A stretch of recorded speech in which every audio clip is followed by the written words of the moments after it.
గద్వాల జిల్లాలో ప్రజా సమస్యలపై బీజేపీ జిల్లా శాఖ ఆధ్వర్యంలో భారీ నిరసన ర్యాలీ జరిగింది. పార్టీ జిల్లా కార్యాలయం నుంచి కలెక్టరేట్ వరకు 400కి పైగా బైకులతో ర్యాలీ చేపట్టారు. కలెక్టరేట్ ముందు బైఠాయించి కాంగ్రెస్ ప్రభుత్వానికి వ్యతిరేకంగా నినాదాలు చేశారు. ఈ సందర్భంగా ఎంపీ డీకే అరుణ మాట్లాడుతూ గత 10 ఏళ్లలో నేతలు బాగుపడ్డారని, కానీ ప్రజలు అభివృద్ధి మాత్రం నడిగడ్డలోనే ఆగిపోయిందని మండిపడ్డారు. గద్వాల ఎమ్మెల్యే ఎటూ కాకుండా మధ్యలో ఊగిసలాడుతున్నారని విమర్శించారు.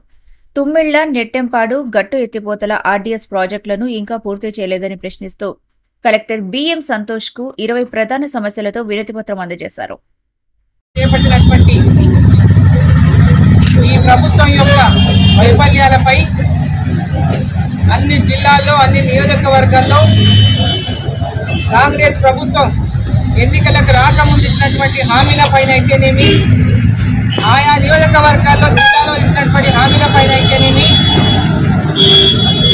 ప్రజలకు ఇచ్చిన హామీలు నెరవేర్చకుండా వైఫల్యం చెందినటువంటి నేపథ్యంలో ప్రజల సమస్యలపైన ప్రతి జిల్లా కేంద్రంలో కూడా భారతీయ జనతా పార్టీ ఆ సమస్యలపైన ప్రభుత్వం దృష్టికి తీసుకొచ్చి ఆ సమస్యల పరిష్కారం కోసం కృషి చేయడానికి పెద్ద ఎత్తున ర్యాలీలు నిర్వహించి ఆ ర్యాలీ తర్వాత జిల్లా కలెక్టర్ గారికి వినతి పత్రాన్ని సమర్పించే కార్యక్రమాన్ని ఇవాళ చేపట్టిన నేపథ్యంలో ఇక్కడ జోగులాంబ గద్వాల జిల్లాలో మనం ఈరోజు ఈ కార్యక్రమాన్ని ఏర్పాటు చేసుకున్నాం.